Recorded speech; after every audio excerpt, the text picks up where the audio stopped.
The next segment of this module will first provide an overview of the Oral History Association's principles and best practices during the interview stage of the process, and then provide more detailed instructions on these practices. While no interview will probably ever be the same, we provide here a useful guide to oral history interviewing while offering practical insights from experienced oral historians that should help you navigate some common difficulties. Best practices. Space. The interviews should be conducted in an appropriate space with regard to noise and accessibility. The details of the interview location should be addressed during the pre-interview as previously discussed. Be sure the narrator has transportation and accessibility to the location. The oral historian should take every step to ensure that the interview space accommodates the narrator, while also making sure the space is conducive for recording high-quality audio and video. Address issues of background noise and poor lighting before recording. Introduction. The interview should begin with an introduction that includes the narrator's name, the interviewer's name, date, location, and name of the project or subject of the interview. This short intro will help researcher and archivist organize the collections and know the details of the oral history interview in case any accompanying materials are lost. Duration. The participants should have agreed on an approximate length of time for the project, but during the interview, the oral historian should be mindful of the time, assess the willingness of the narrator to continue, and ask if the narrator would like to reschedule if necessary. Some narrators may be comfortable speaking for hours about their lives, but most people require periodic breaks. Communication is key. Questions. Oral historians should ask thoughtful and probing questions while listening to the narrator and asking appropriate follow-up questions. Although oral historians guide the interview, narrators should be given space to answer the questions in their own ways. The interview should also consider the following. Prior agreements. As stated by the Oral History Association, interviews should be conducted in accord with any prior agreements made with the narrator, which should be documented for the record. Shared authority. Interviewers should work to achieve a balance between the objectives of the project and the perspectives of the interviewees. Interviewers should fully explore all appropriate areas of inquiry with interviewees and not be satisfied with superficial responses. At the same time, they should encourage narrators to respond to questions in their own style and language and to address issues that reflect their concerns. Rights. Interviewers must respect the rights of interviewees to refuse to discuss certain subjects, to restrict access to the interview, or, under certain circumstances, to choose anonymity. Interviewers should clearly explain these options to all interviewees. Informed consent. The narrator should sign an informed consent form or release that transfers copyright to the interviewer or archive. Be sure to obtain the signature before the interview begins. Open and closed-ended questions. Open-ended questions ask a general question about a specific topic and give the narrator space to respond in their own time. These questions encourage narrators to speak at length about a topic and provide detailed stories about their experiences. Sometimes, the most effective open-ended questions are not really questions at all. For example, the oral historian might simply make a request, such as, "Tell me about this," "Talk more about that," "Describe that moment." Of course, other examples are actually questions. What do you recall about X? Do you remember Y? Could you explain? How did that make you feel? Closed-ended questions usually elicit a short and specific response. Sometimes the questions can be short answer. Yes/no questions are also sometimes necessary. For instance, simply asking, "Is that correct?" can sometimes be important to the interview process, despite not eliciting detailed answers. Closed-ended questions provide more information so that you may develop more relevant and specific follow-up questions. A combination of the two works very well. These can be especially helpful when first documenting simple biographical details, followed by questions aimed at getting a more in-depth understanding about how a person's background relates to the research topic. A few examples include, "Who was your father? Can you tell me more about the nature of your relationship with your father?" Or, "What did your parents do for a living? How did your mother balance being a single mother and working full-time? After your parents divorced, did your mother remarry? Can you discuss the nature of your relationship with your stepfather?" Be adaptable. Every interview is different, and an effective oral historian can adapt to each narrator's personality and style. The oral historian must learn to guide the narrator politely without interrupting. Let the narrator set the pace of the interview, but when given an opportunity, ask the most critical questions for your research. Patience and listening are key in this situation. Ask follow-up questions when you have a moment. Question types and techniques. Questions should be clear and concise, short and direct. The two-question format will help you accomplish this. Many inexperienced interviewers will either ask more than one question, try to qualify their questions, or offer too much of their prior knowledge before asking a question. The oral history interview is not the place for you to show off your knowledge of a subject. You are asking questions because the narrator has valuable insights into the topic. It's your responsibility to listen and guide. Avoid jargon. Similarly, you should avoid unnecessarily complicated language and academic jargon. Oral history is an art because it creates a human connection between the interviewer and the narrator. Speak with clarity and precision, and the narrator will feel more comfortable. Do not talk down to the person or condescend them, but speak at a level that is accessible to most people. This is also an important consideration when thinking about future researchers who will need to access and understand the transcript. Ask for an explanation. In the same way that interviewers should avoid jargon, some narrators, without realizing it, may use jargon and acronyms that are specific to their own experiences. When this happens during an interview, ask the narrator to explain or define the terms they are using, even if you understand them. Someone listening to the oral history may not understand those terms. You may frame the follow-up question like this. For people who may be listening, could you explain what you mean by X? Once you ask someone to define acronyms, for example, many will instinctively explain other terms during the interview, so you will not have to ask repeatedly. Try not to interrupt when they do this, but instead ask them to clarify at appropriate points in the interview. Listen. Many inexperienced oral historians focus on the recording equipment, think of which questions to ask next, or try to think of follow-up questions as the narrator is speaking. Be mindful in the present and genuinely interested in the person's stories, and they will be more likely to open up to you. A narrator will become frustrated if an interviewer asks a question they have already discussed. Listening shows them that their history matters to you and that you value what they are saying. All right, so I would like to switch gears a bit and talk about the a small problem of the state of the modern research university. A small one. Yeah, and in particular, I want to talk about how the sciences fit into that. So more and more, we're seeing the research at these large research universities be in the sciences. And I'm curious, there are lots of reasons for that, but I'm curious sort of what your thoughts are on the fact that the research university kind of means the lab. Now, make sure I understand the question. A drift of the research universities to have science be a greater percentage of what goes on? Right. Okay. Would you say that it was mostly your friends that wanted to come to the United States, or most of the students in the school wanted to go? Well, my friends are students in the school, right? I don't understand. Is it are you think about some other group of students, or? Right. So the students that you might not have considered your close friends, did they tend to go to the United States as well? Good point. As a review, the oral historian should listen, not interrupt, ask thoughtful follow-up questions during the interview, ask for clarifications and specific examples, avoid intentionally provocative questions, and let the narrator set the pace.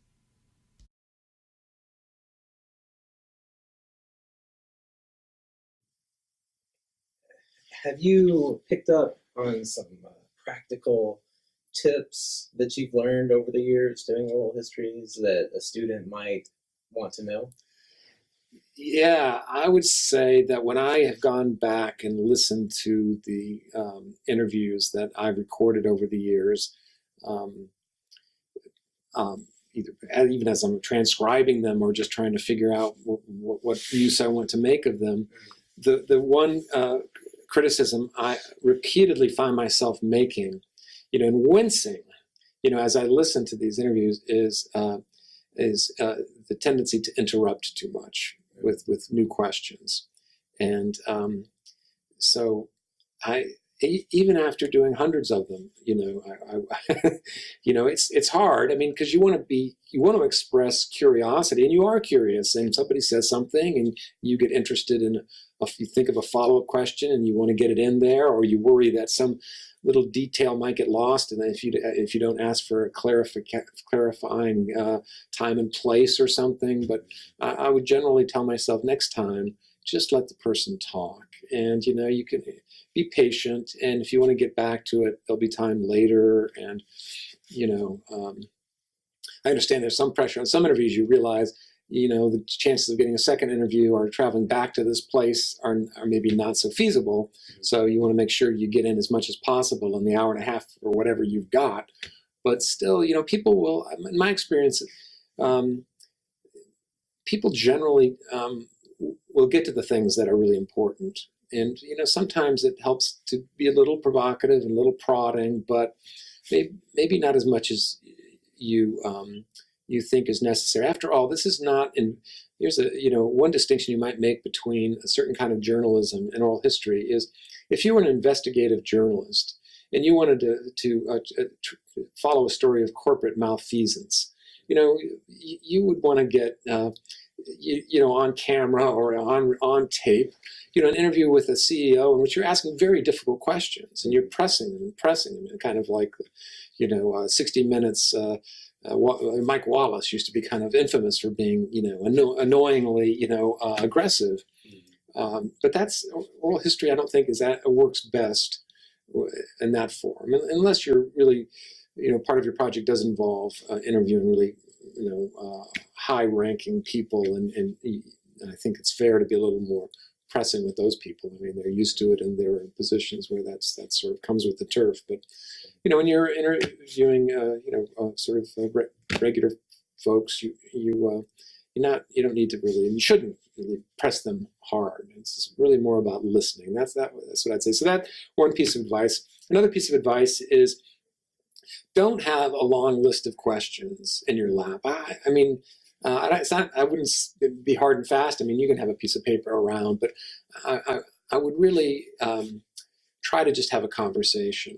Now, which isn't to say it's not important to prepare a list of questions in advance. That's part of the homework I think you should do. I mean, you sort of ask yourself, well, what do I know about this person in advance? Well, maybe not much, but I know sort of a little bit. And so based on the little bit that you know, what are some interesting questions you might want to ask? So write those down and think about them, but have them in your head, not on your lap, because I just think anything you can do to make it just a human interaction and a discussion in which the other person is doing most of the talking, to be sure, but you're listening, you're not worrying about your next question.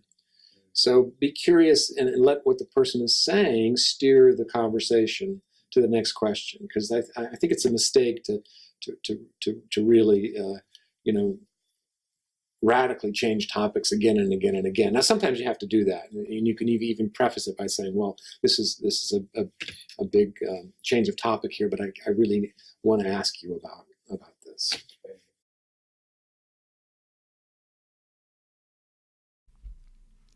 The two-sentence format. This is a simple format for asking questions in an oral history interview, first articulated by Charles Morrissey. It's a very intuitive way to ask questions, and it generates sometimes surprising answers.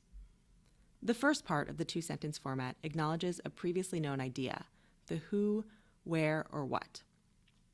The second part poses a more specific question about the topic, the how and the why. This format avoids confusion and encourages more significant responses. The format forces the interviewer to be concise. Be sure to only ask one question at a time. If you ask more than one, the narrator will typically answer only one. This type of format also facilitates the collaborative process or shared authority, as your thoughtful and well-researched question will often elicit an equally thoughtful and significant response, sometimes provoking memories that the narrator might not often consider. The format is broad and adaptive to numerous situations. The next time you listen to an NPR interview, for example, see if you can identify a two-sentence format question. Here's just one example. You went to high school in Los Angeles, California.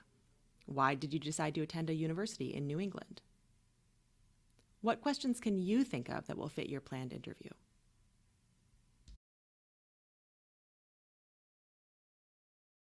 The more you talk, the more follow-up questions I want Yeah. to ask. I know that you've written a lot about American national identity, especially in the aftermath of the American War in Vietnam. Have you ever noticed times when collective memory of the war in the post-war years has actually, I don't want to say infiltrated, but maybe impacted an interview, and maybe shaped it in some way? Well, yeah. I mean, I'll pick an example that of a memory that you can find a lot of people, a lot of veterans will tell you that when they returned from Vietnam, they encountered anti-war activists that either called them a baby killer or even spat upon them. You know, when they were either at the airport or recently returned from Vietnam, and this memory has been told so often, and in many cases in a very formulaic way. For example, I was at the airport. I was still in my uniform. This hippie chick came up to me and spat upon me. It's raised the question of how many of these experiences can we rely upon, as accurate. And it's stirred up a lot of controversy, and anger. Many veterans will say, these are not made up urban legends. Other people would say it is largely a myth. This memory that was so pervasive, and maybe still is, that it was a common experience, does suggest that this may be a kind of false, in many ways, false myth of a memory that has been so widely shared that individuals have taken it in as their own experience. And that is, I think as oral historians, that's something very fascinating to be explored. It doesn't really mean that we're in the business of saying, okay, this is true, this is false. We have to say, okay, isn't this interesting that so many people would have very deep feelings about this? So there's something there. What is it that is there that this is pointing to? And the first thing to suggest is that it says that there really was a lot of pain attached with reentry to civilian life and to this country after the experience of Vietnam. So why was there that pain? And it's not a question of sort of pointing fingers at who was the treated the veteran worse, though it does maybe open the door to who else, but besides anti-war activists, might veterans point to as people who betrayed them, and then that opens a larger discussion of the government's behavior, first of all, for lying to the public, including and veterans most especially, about the war, and sending them to fight a war that had been based on false pretext, and put them in really an impossible and I would argue unwinnable situation, and then didn't give them the resources upon homecoming to really adjust as well as they might have. And corporate America shares responsibility too, and an older generation of veterans shares responsibility. And I think veterans themselves, who are really candid about this, will tell you that the war was so traumatic. I understand why people may not have wanted to deal with us. In fact, we kind of often turned inward in silence, or just to each other. We didn't want to deal with anybody who hadn't shared that experience. So there was a real cleavage, between the military and civilian world that has, in some ways, in superficial ways, I think has been healed, but often in ways that may actually have covered up a lot of important history that veterans still have to teach us and to share. And that has to do with really, I think, an understandable desire upon the civilians to, in a kind of almost healing and therapeutic way, reassure veterans that they have their support and admiration and respect. And so there was a big movement starting in the 80s to build Vietnam memorials and to kind of more formally welcome veterans home, but at the expense of a deeper scrutiny of the history that they had lived. No, that's a perfect illustration of what memory theorists claim about oral history, and that oral history tells us less about meaningful facts about the past, but rather the way people understand themselves within this greater context in history. So it's a really great example of that.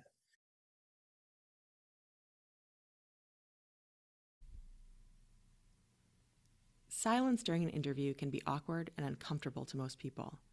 In these moments, be patient. When you ask a question, don't try to fill a silence by elaborating on the question.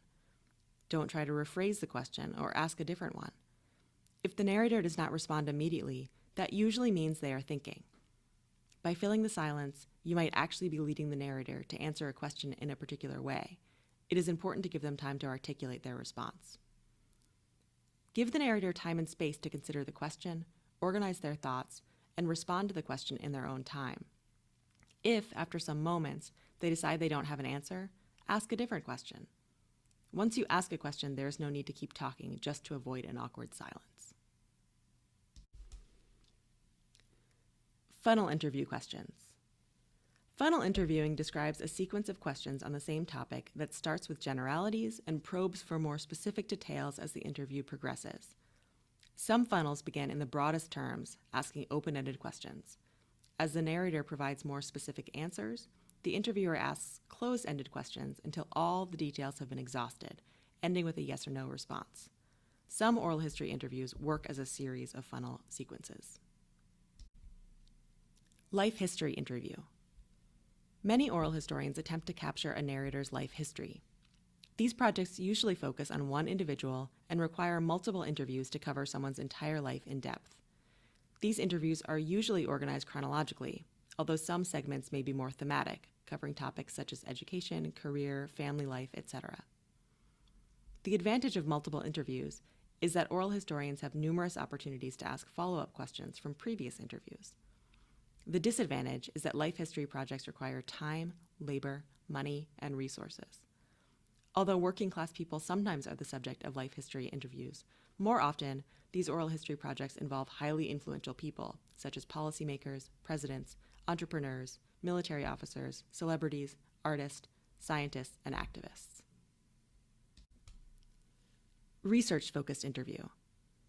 A research-focused interview is an oral history interview that documents a person's experiences involving a specific research topic. These interviews are typically part of a larger project with numerous narrators. It hopes to capture the impact of a historical event or topic on an individual's life or collectively on a group of people. For example, veterans' history projects focus on military experience, but many of the most significant and useful ones include experiences before and after service. Some of these projects focus on a unit's history, but the more valuable ones that document social history might involve veterans from other organizing categories, such as women veterans of the Vietnam War. Research-focused interviews value the experiences of seemingly ordinary people who have survived extraordinary events. Other oral history projects might focus on communities and, through the recording of their voices, may hope to give insight into the histories of a particular group of people, such as people with disabilities, activist groups, immigrants, LGBTQ communities, and other people whose voices have been marginalized in the master narratives of history.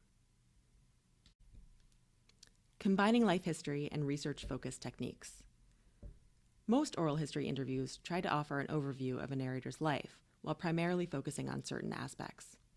While conducting research-focused interviews, keep in mind the long-term value of the history being recorded. While it's impossible to know what researchers may be interested in decades later, documenting as much information about a subject increases its usefulness and preservation value. So while your own research may focus on one specific topic of interest, documenting as much biographical and background information as reasonable, asking broad, open-ended questions, allowing narrators a space to tell their stories in their own ways, and asking effective follow-up questions can create a significant historical project that may be important in unforeseeable ways. People sometimes know what's most significant about their lives. Open-ended questions welcome these self-reflections. Example of information such interviews might include are biographical details, early childhood, family and hometown, teenage years, education, career, the focus of the research topic, and general life observations, reflections, future goals, and various words of wisdom.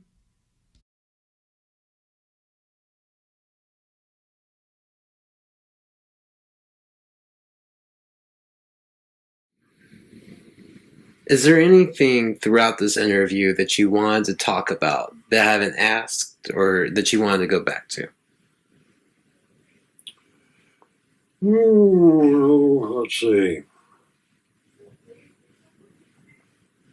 Well, I appreciate your asking the question to stimulate response.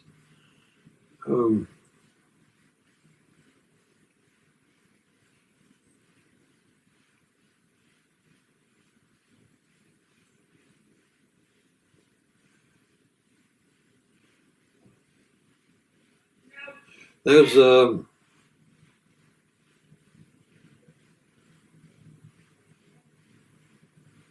sea is an interesting place. There are things I remember. I remember a tense night. No lights on the ship. No moon out. Heading with us one cruiser and another destroyer, heading to look out for an enemy task force. Had the night watch. A streak of light comes through the ocean right directly toward our ship. Well, I'll tell you, the hackles, my back of my neck went up, and all of a sudden it veered off, and it was a darn porpoise. and came swimming right up to us and then breaking off. And he was stirring up the phytoplankton as he swam toward us. Yeah. And he was going about as fast as a torpedo would go, too. I'll tell you, they can move.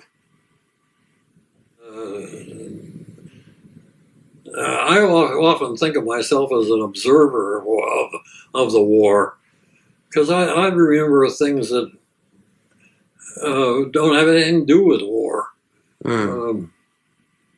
Like seeing these masses of acres and acres and acres of pulsating light on the surface of the ocean at night.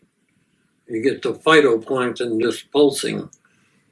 Gosh, what an amazing sight that is. Or to see St. Elmo's fire ripping across the yardarm of your ship. Watching an albatross hardly ever flicking a wing, just cruising along right alongside of us. Going just as fast as we are, but hardly ever moving a wing or a feather. Wow.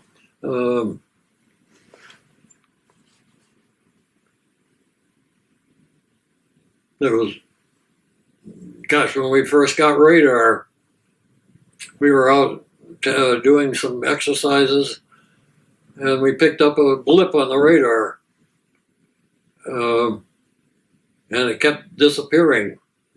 Like it was a periscope sticking up and the waves were going before it. And we thought, well, maybe that's what it is.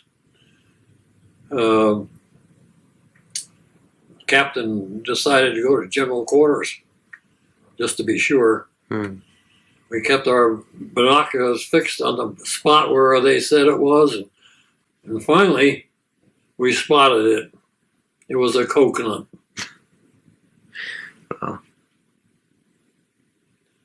Another time off of New Guinea, we were we were on a mission, and we had fighter cover, and we had the control of the fighters on our ship. An Air Force officer would actually come on our ship and be the squadron leader or something, tell them what to do. And our lookout spotted something up in the sky, and looked like it might have been another plane. But there were scattered clouds so that you couldn't keep it in sight. Our fire director, which tried to spot it and get a fix on it, fire director brings two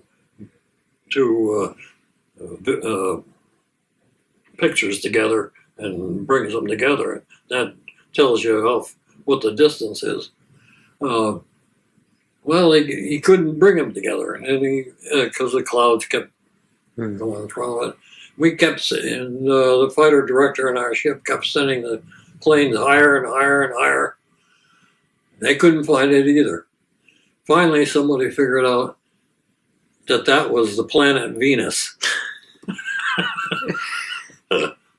Wow. That's amazing. I find it so incredibly interesting how in the last section of this interview, you've kind of created this contrast, right, between nature and man, like the feeling of being out on an ocean and the peacefulness and the lights and space, while it seems like you're creating these moments of peace in a time of war. And I think that that's just amazing to think about.